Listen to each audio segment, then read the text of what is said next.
2024년 9월 2일 연중 제22주간 월요일 제1독서 사도 바오로의 고린토일서 말씀입니다.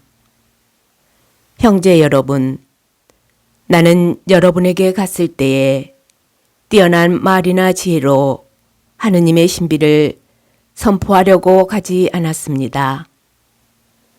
나는 여러분 가운데 있으면서 예수 그리스도 곧 십자가에 못 박히신 분 외에는 아무것도 생각하지 않기로 결심하였습니다. 사실 여러분에게 갔을 때에 나는 약했으며 두렵고 또 무척 떨렸습니다.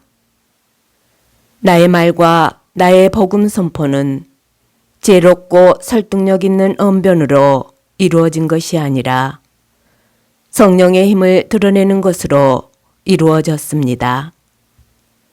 여러분의 믿음이 인간의 지혜가 아니라 하느님의 힘에 바탕을 두게 하려는 것이었습니다. 주님의 말씀입니다. 복음 루카가 전한 거룩한 복음입니다. 그때 예수님께서는 당신이 자라신 나자렛으로 가시어 안식일에 늘 하시는 대로 회당에 들어가셨다.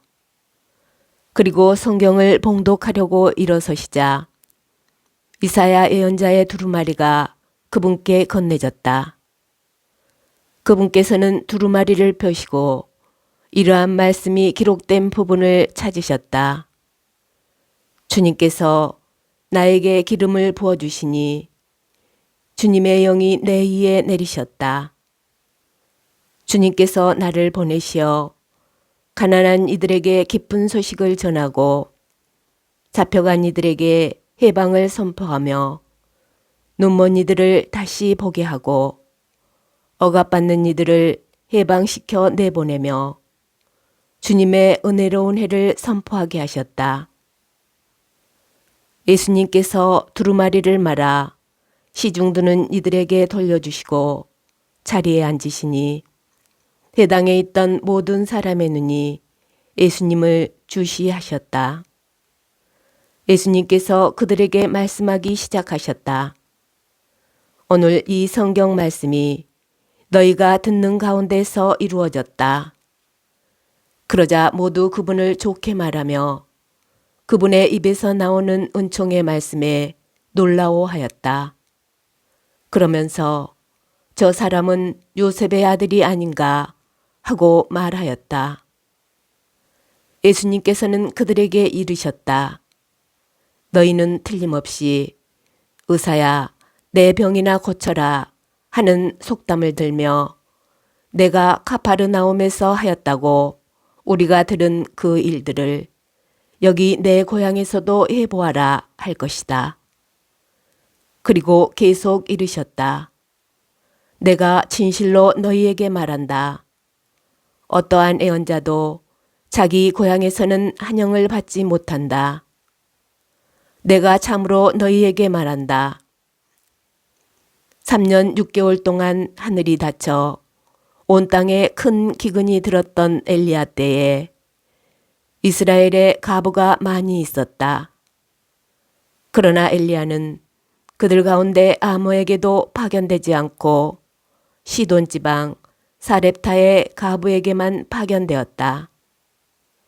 또 엘리야 예언자 시대에 이스라엘에는 나병 환자가 많이 있었다.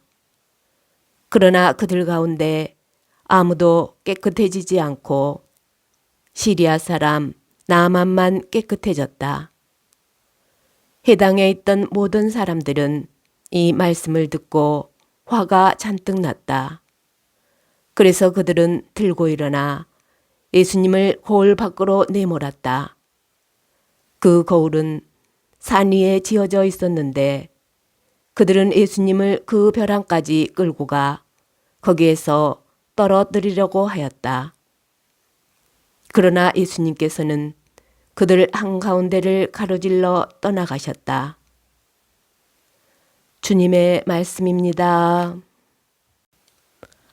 오늘의 묵상. 루카 복음서에서는 오늘 복음의 단락이 예수님께서 공생활을 시작하시는 부분에 자리하고 있습니다. 여기에서 예수님께서는 당신의 사명이 가난한 이들에게 기쁜 소식을 전하는 것이라고 선언하십니다. 그런데 예수님께서 백성 가운데 가난한 이들만 따로 모으신 뒤 복음을 전하셨을까요?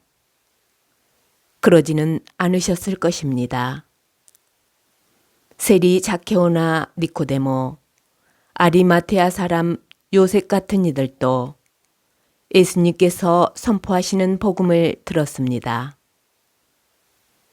예수님을 직접 따라다니지 않았던 이들도, 종을 고쳐달라고 청하였던 백인 대장도 예수님께서 하신 말씀들을 전하여 들었습니다. 그런데 가난한 이들에게 기쁜 소식을 전하신다고 하는 것은 그들이 그 소식을 기쁘게 받아들이기 때문입니다. 바리사이와 율법학자에게 안식일에 병자를 고치는 행위는 기쁜 소식이 아니라 법을 어기는 것이었습니다. 가난한 이들, 구원을 간절히 바랐던 이들은 예수님께서 하시는 말씀과 행위들에서 생명을 얻었지만 예수님 없이도 부족할 것 없다고 여기던 이들은 그 기쁜 소식을 받아들이지 못하였습니다. 복음은 잡혀간 이들, 눈먼 이들, 억압받은 이들에 대하여 말합니다. 그들은 가난한 이들이었기에 예수님께서 그들 안에 들어가실 수 있었습니다. 그러나 과연 하느님 앞에서 가난하지 않는 사람이 있을까요? 요한묵시록 3장 17절에서는 라오디케이아 신자들에게 나는 부자로서 풍족하여 모자람이 없다 하고 내가 말하지만 사실은 비참하고 가련하고 가난하고 눈멀고 벌거벗은 것을 깨닫지 못한다 라고 말합니다. 우리가 그런 착각에 빠져 기쁜 소식에 길을 막지 않도록 우리의 가난함을 살펴야 하겠습니다.